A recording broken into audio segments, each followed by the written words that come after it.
Guys, हाम्रो ब्लगमा हजुरहरूलाई स्वागत छ फेरि पनि। आज पनि मैले चिकन बनाउने रेसिपी थोरै लिएर आएको छु।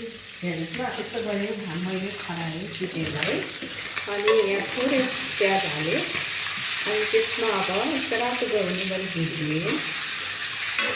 अनि त्यस रातो हुने गरी भुटिसकेपछि त्यसमा थोरै गोलगोला एड गर्ने।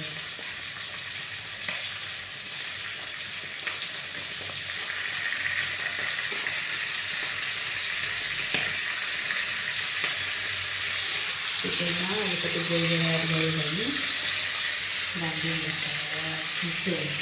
अलिक भुजेर रातो गर्नुपर्छ मसलालाई।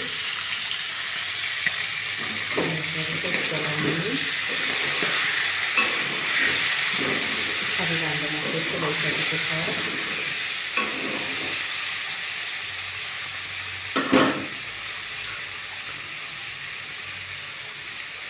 अनि हामीले अर्ग्यानिक पिसेको मसला हाल्छौँ, किनकि यो पिसेको मसलामा धेरै टेस्ट आउँछ। त्यो धुलो मसलाभन्दा किनेको मसलाले धेरै टेस्ट आउने गर्छ भएर पिसेको मसला हाल्छौँ।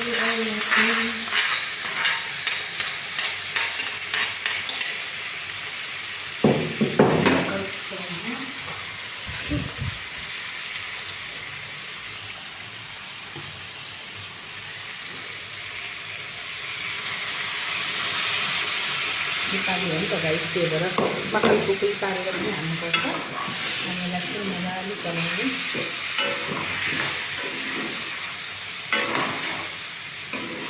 पिसेको मसला हालेको मासु धेरै आकर्षक टेस्ट हुन्छ, साथै मिठो हुन्छ।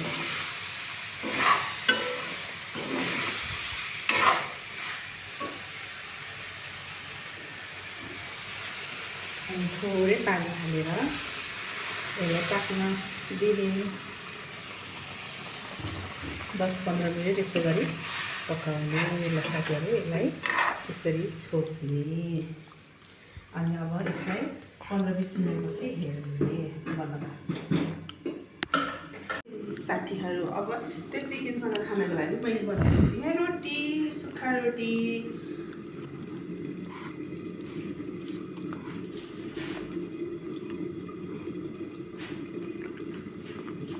मलाई फेरि यस्तैमा सजिलो लाग्छ साथीहरू बेल्नलाई। अनि मैले यस्तै भुइँमै बेल्छु कि चकेलामा बेल्दैन, यस्तैमा सजिलो लाग्छ। अनि यस्तैमा बेल्छु।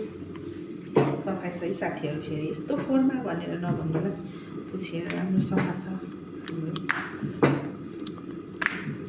अभियसली यहाँ चुलो हो नि त, त्यही भएर साथी पुछेर सफा गरिरहेको हुन्छ हामीले। अनि साथीहरू लाइक, कमेन्ट, सेयर गरेर सब्सक्राइब गरेर हामीलाई साथ दिनुहोला। हामीलाई पनि तपाईँहरूको खाँचो छ साथीहरू।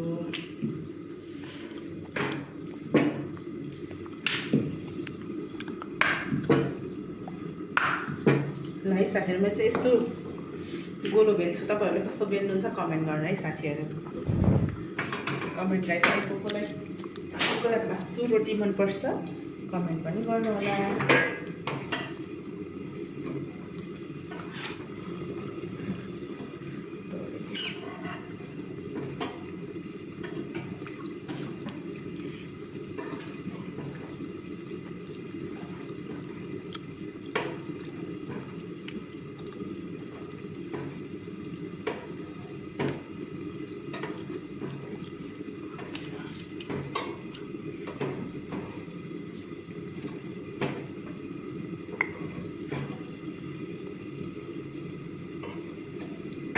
रेडी भइसक्यो साथीहरू हाम्रो रोटी बना। ल है साथीहरू, अब हेर्नुहोस् मासु रेडी भइसक्यो, पाकेर यस्तो भयो। हजुरहरूले पनि बनाएर खान सक्नुहुन्छ।